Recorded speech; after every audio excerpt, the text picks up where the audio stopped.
Keeping His Promise by Algernon Blackwood.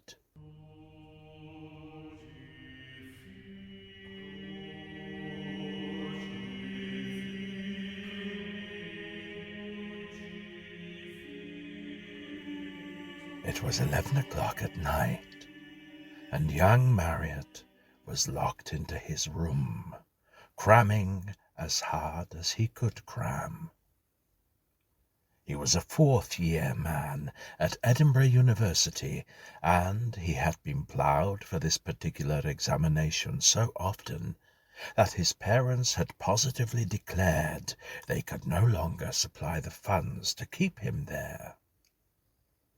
His rooms were cheap and dingy, but it was the lecture fees that took the money. So Marriott pulled himself together at last, and definitely made up his mind that he would pass or die in the attempt, and for some weeks now he had been reading as hard as mortal man can read. He was trying to make up for lost time and money in a way that showed conclusively he did not understand the value of either. For no ordinary man, and Marriott was in every sense of the word an ordinary man, can afford to drive the mind as he had lately been driving his, without, sooner or later, paying the cost. Among the students he had few friends or acquaintances, and these had promised not to disturb him at night, knowing he was at last reading in earnest. It was therefore with feelings a good deal stronger than mere surprise that he heard his doorbell ring on this particular night, and realized that he was to have a visitor. Some men would simply have muffled the bell and gone on quietly with their work, but Marriott was not this sort. He was nervous. It would have bothered and pecked at his mind all night long not to know who the visitor was and what he wanted. The only thing to do, therefore, was to let him in and out again as quickly as possible. The landlady went to bed at 10 punctually, after which hour nothing would induce her to pretend she heard the bell, so Marriott jumped up from his books with an exclamation that augured ill for the reception of his caller, and prepared to let him in with his own hand. The streets of Edinburgh town were very still at this late hour. It was late for Edinburgh, and in the quiet neighbourhood of the street where Marriott lived on the 3rd floor, scarcely a sound broke the silence. As he crossed the floor, the bell rang a second time with unnecessary clamour, and he unlocked the door and passed into the little hallway with considerable wrath and annoyance in his heart at the insolence of the double interruption. "The fellows all know I'm reading for this exam. Why in the world would they come to bother me at such an unearthly hour?" The inhabitants of the building, with himself, were medical students, general students, poor writers to the signet, and some whose vocations were perhaps not so obvious. The stone staircase, dimly lighted at each floor by a gas jet that would not turn above a certain height, wound down to the level of the street, with no pretence of carpet or railing. At some levels it was cleaner than others. It depended on the landlady of that particular level. The acoustic properties of a spiral staircase seemed to be peculiar. Marriott, standing by the open door, book in hand, thought every moment the owner of the footsteps would come into view. The sound of the boots was so close and so loud that they seemed to travel disproportionately in advance of their course. Wondering who it could be, he stood ready with all manner of sharp greetings for the man who dared thus to disturb his work. But the man did not appear. The steps sounded almost under his nose, yet no one was visible. A sudden, queer sensation of fear passed over him, a faintness and a shiver down the back. It went, however, almost as soon as it came, and he was just debating whether he would call aloud to his invisible visitor or slam the door and return to his books, when the cause of the disturbance turned the corner very slowly and came into view. It was a stranger. He saw a youngish man, short of figure and very broad. His face was the colour of a piece of chalk, and the eyes, which were very bright, had heavy lines underneath them. Though the cheeks and chin were unshaven, and the general appearance unkempt, the man was evidently a gentleman, for he was well dressed, and bore himself with a certain air.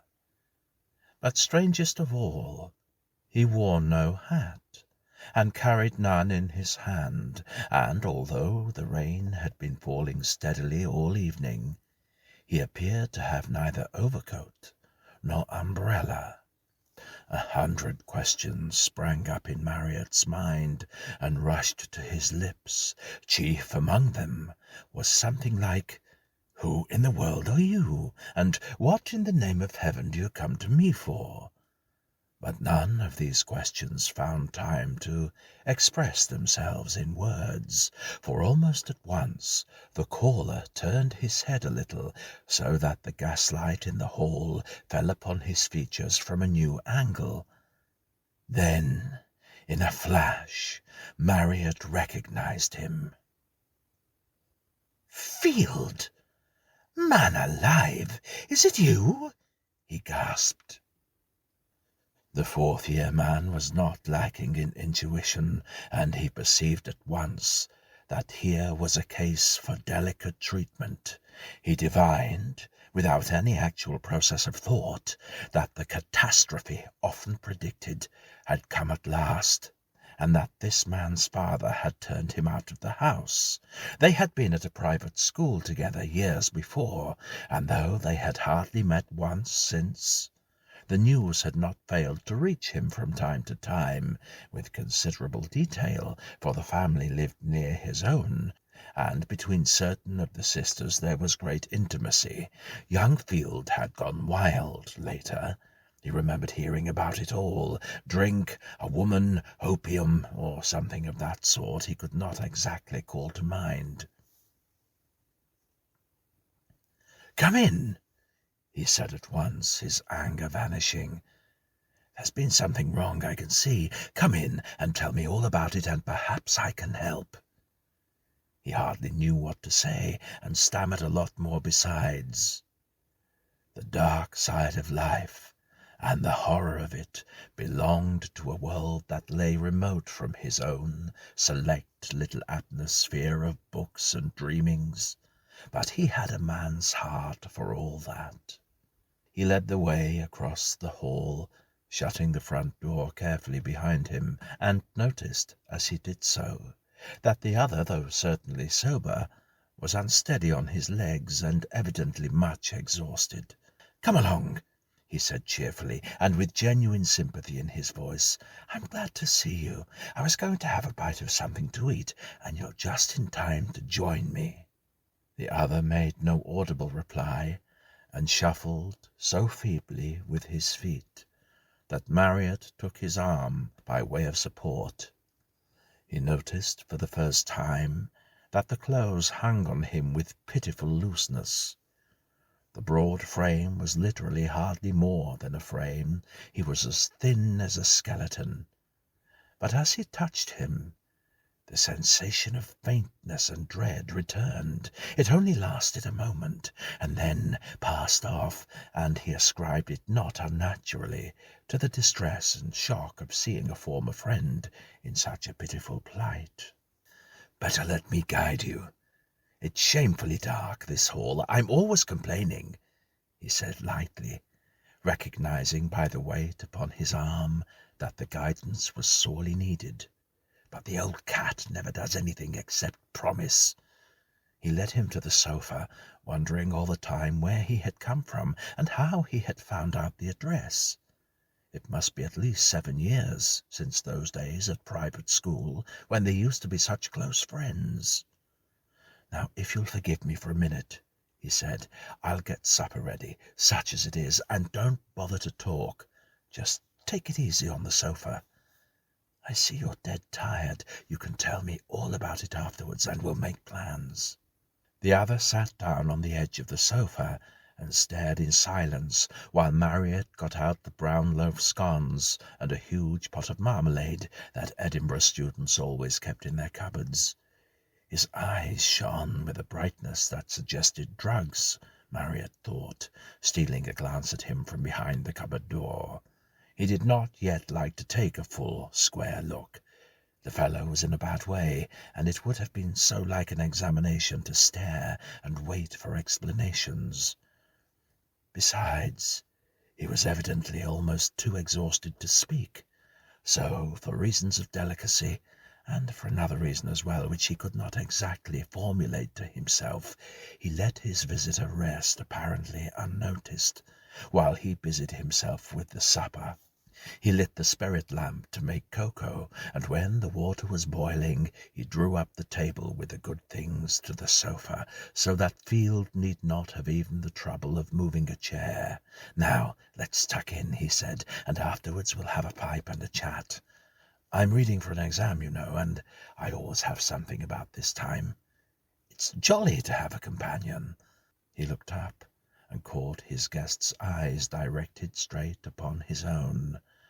An involuntary shudder ran through him from head to foot. The face opposite him was deadly white and wore a dreadful expression of pain and mental suffering.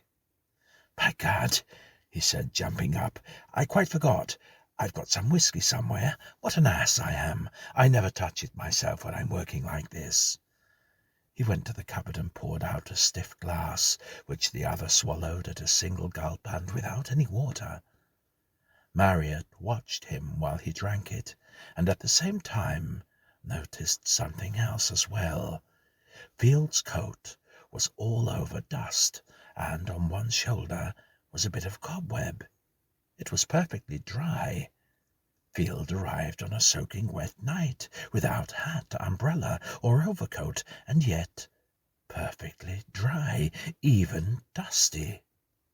Therefore he had been under cover. What did it all mean? Had he been hiding in the building?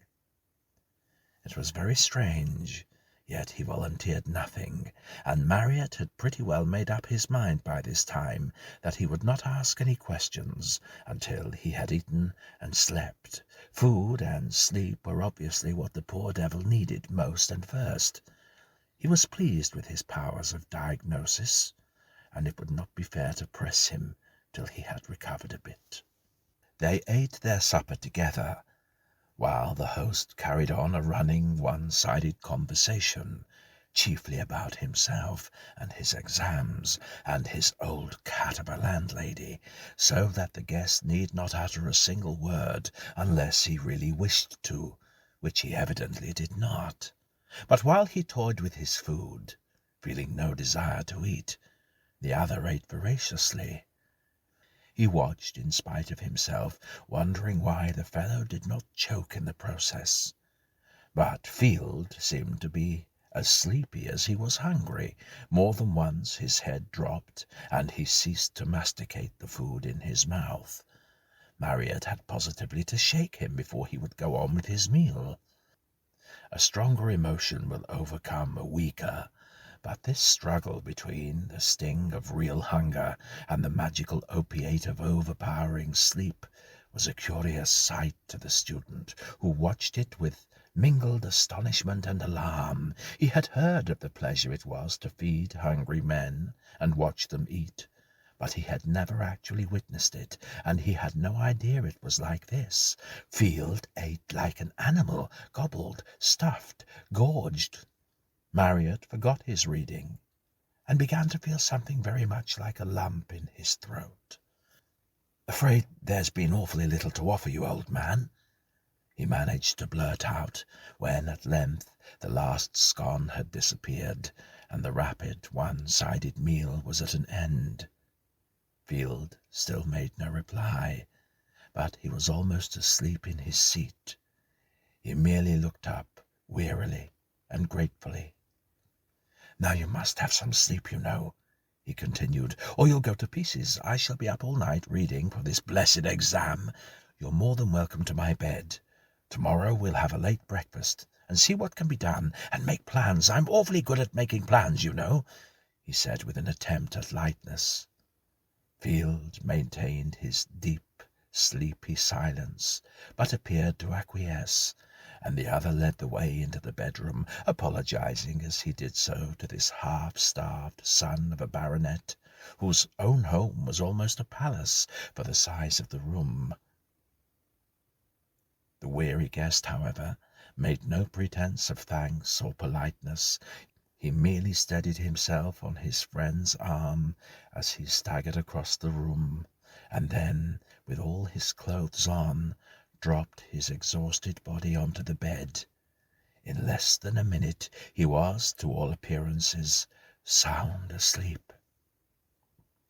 For several minutes Marriott stood in the open door and watched him, praying devoutly that he may never find himself in a like predicament, and then fell to wondering what he would do with his unbidden guest on the morrow. But he did not stop long to think, for the call of his books was imperative, and, happen what might, he must do what he could to see to it that he passed that examination. Having again locked the door into the hall, he sat down to his books and resumed his notes on materia medica, where he had left off when the bell had rang. But it was difficult for some time to concentrate his mind on the subject. His thoughts kept wandering to the picture of that white-faced, strange-eyed fellow, starved and dirty, lying in his clothes and boots on the bed. He recalled their school-days together before they had drifted apart, and how they had vowed eternal friendship and all the rest of it. And now, what horrible straits to be in! How could any man let the love of dissipation take such hold upon him? But one of their vows together Marriott, it seemed, had completely forgotten. Just now, at any rate, it lay too far in the background of his memory to be recalled. Through the half-open door, the bedroom led out of the sitting-room and had no other door, came the sound of deep, long-drawn breathing, the regular, steady breathing of a tired man, so tired that even to listen to it made Marriott almost want to go to sleep himself. He needed it, reflected the student, and perhaps it came only just in time. Perhaps so, for outside the bitter wind from across the Forth howled cruelly, and drove the rain in cold streams against the window-panes and down the deserted streets.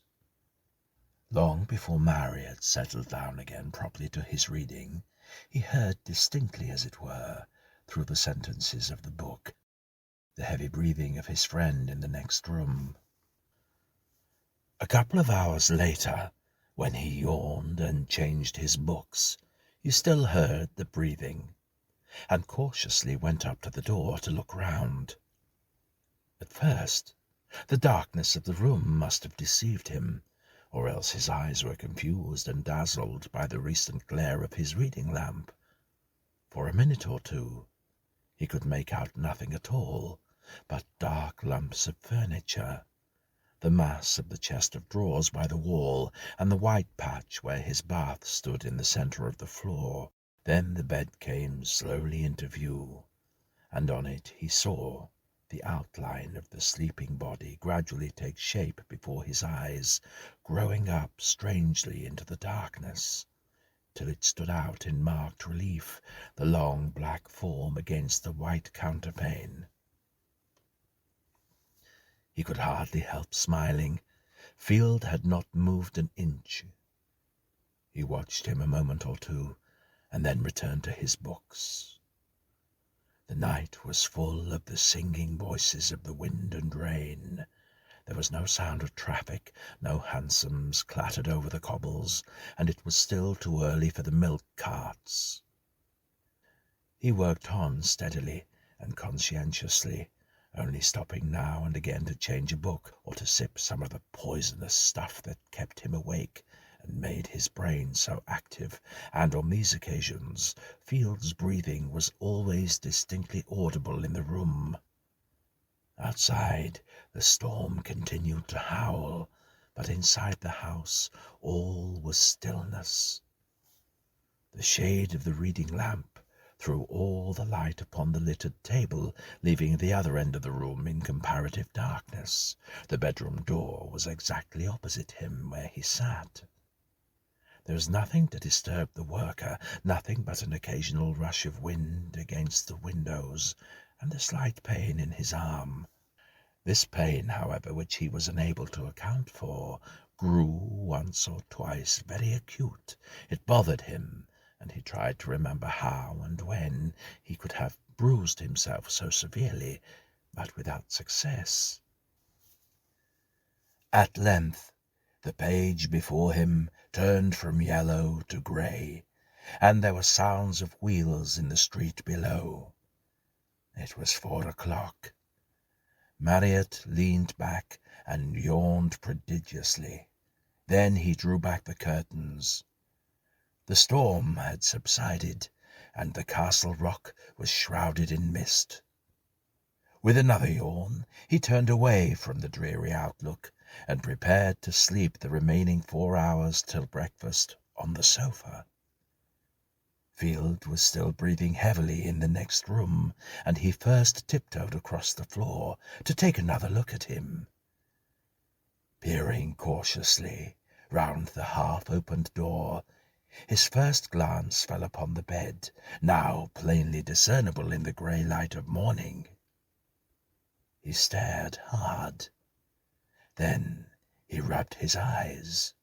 Then he rubbed his eyes again, and thrust his head farther round the edge of the door. With fixed eyes he stared harder still, and harder, but it made no difference at all. He was staring into an empty room. The sensation of fear he had felt when Field first appeared upon the scene suddenly returned, but with much greater force. He became conscious, too, that his left arm was throbbing violently and causing him great pain. He stood, wondering and staring, and trying to collect his thoughts. He was trembling from head to foot. By a great effort of the will, he left the support of the door and walked forward boldly into the room. There upon the bed was the impress of a body, where Field had lain and slept. There was the mark of the head on the pillow, and the slight indentation at the foot of the bed where the boots had rested on the counterpane, and there, plainer than ever, for he was closer to it, was the breathing. Marriott tried to pull himself together. With a great effort he found his voice and called his friend aloud by name. "Field, is that you? Where are you?" There was no reply, but the breathing continued without interruption, coming directly from the bed. His voice had such an unfamiliar sound that Marriott did not care to repeat his questions. But he went down on his knees and examined the bed above and below, pulling the mattress off finally and taking the coverings away separately one by one. But though the sounds continued, there was no visible sign of Field, nor was there any space in which a human being, however small, could have concealed itself. He pulled the bed out from the wall, but the sound stayed where it was. It did not move with the bed. Marriott, finding self-control a little difficult in his weary condition, at once set about a thorough search of the room. He went through the cupboard, the chest of drawers, the little alcove where the clothes hung, everything. But there was no sign of anyone. The small window near the ceiling was closed, and anyhow was not large enough to let a cat pass. The sitting-room door was locked on the inside. He could not have gotten out that way. Curious thoughts began to trouble Marriott's mind, bringing in their train unwelcome sensations. He grew more excited. He searched both rooms, knowing all the time it was useless, and then he searched again. A cold perspiration broke out all over his body, and the sound of heavy breathing all this time never ceased to come from the corner where Field had lain down to sleep. Then he tried something else. He pushed the bed back exactly into its original position, and lay himself down upon it, just where his guest had lain. But the same instant he sprang up again in a single bound. The breathing was close beside him, almost on his cheek, and between him and the wall not even a child could have squeezed into the space.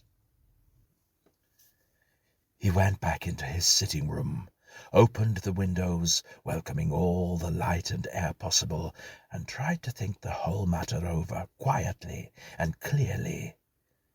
Men who read too hard and slept too little, he knew, were sometimes troubled with very vivid hallucinations. Again he calmly reviewed every incident of the night, his acute sensations, the vivid details, the emotions stirred in him, the dreadful feast.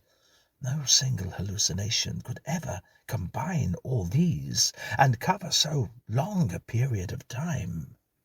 Moreover, now that he began to analyze and examine, there was one other thing that fell upon him like a sudden revelation. During the whole time, Field had not actually uttered a single word. Yet, as though in mockery upon his revelations, there came ever from that inner room the sound of the breathing, long, drawn, deep and regular. The thing was incredible. It was absurd. Haunted by visions of brain fever and insanity, Marriott put on his cap and mackintosh and left the house. The morning air on Arthur's Seat would blow the cobwebs from his brain.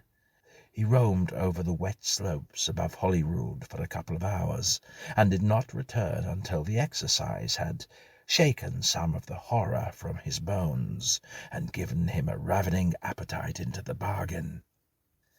And as he entered, he saw that there was another man in the room, standing against the window with his back to the light. He recognized his fellow student, Green, who was reading for the same examination. "Read hard all night, Marriott," he said, "and thought I'd drop in here to compare notes and have some breakfast. You're out early?" he added by way of a question. Marriott said he had a headache and a walk had helped, and Green nodded and said, "Ah." But when the girl had set the steaming porridge on the table and had gone out again, he went on with a rather forced tone. "Didn't know you had any friends who drank, Marriott?" This was obviously tentative, and Marriott replied dryly that he did not know it either. "Sounds as if some chap was sleeping it off in there, doesn't it, though?" persisted the other, with a nod in the direction of the bedroom, and looking curiously at his friend. The two men stared steadily at each other for several seconds. Then Marriott said earnestly, "Then you hear it too? Thank God." "Of course I hear it. The door's open. Sorry if I wasn't meant to." "Oh, I don't mean that," said Marriott. Then, lowering his voice, "But I'm awfully relieved. Let me explain. Of course, if you hear it too, then it's all right. But really it frightened me more than I can tell you. I thought I was going to have a brain fever or something, and you know that a lot depends on this exam." It always begins with sounds or visions or some sort of beastly hallucination, and I—" "Rot!" ejaculated the other impatiently. "What are you talking about?" "Now listen to me, Green," said Marriott as calmly as he could, for the breathing was still plainly audible, "and I'll tell you what I mean, only don't interrupt." And thereupon he related exactly what had happened during the night, telling everything, even down to the pain in his arm. When it was over, he got up from the table and crossed the room. "You hear the breathing now plainly, don't you?" he said. Green said he did. "Well, come with me and we'll search the room together." The other, however, did not move from his chair. "I've been in already," he said sheepishly. "I heard the sounds and I thought it was you. The door was ajar, so I went in." Marriott made no comment, but pushed the door open as wide as it would go. As it opened, the sound of breathing grew more and more distinct. "Someone must be in there," said Green under his breath. "Someone is in there, but where?" said Marriott. Again he urged his friend to go in with him, but Green refused point blank, said he had been in once and had searched the room and there was nothing there. He would not go in again for a good deal. They shut the door and retired into the other room to talk it over with many pipes. Green questioned his friend very closely, but without illuminating result, since questions cannot alter facts. "The only thing that ought to have a proper explanation, a logical explanation, is the pain in my arm," said Marriott, rubbing that member with an attempt at a smile. "It hurts so infernally, and aches all the way up. I can't remember bruising it, though." "Let me examine it for you," said Green. "I'm awfully good at bones, in spite of the examiner's opinion to the contrary." It was a relief to play the fool a bit, and Marriott took off his coat and rolled up his sleeve. "By George, though, I'm bleeding!" he exclaimed. "Look here! What on earth is this?" On the forearm, quite close to the wrist, was a thin red line. There was a tiny drop of apparently fresh blood on it. Green came over and looked closely at it for a few minutes. Then he sat back in his chair, looking curiously at his friend's face. "You've scratched yourself without knowing it," he said presently. "There's no sign of a bruise. It must be something else that made the arm ache." Marriott sat very still, staring silently at his arm, as though the solution of the whole mystery lay there, actually written upon the skin. "What's the matter? I see nothing very strange about a scratch," said Green, in an unconvincing sort of voice. "It was your cufflinks, probably, last night in your excitement." But Marriott, white to the very lips, was trying to speak. The sweat stood in great beads on his forehead. At last he leaned forward, close to his friend's face. "Look," he said in a low voice that shook a little.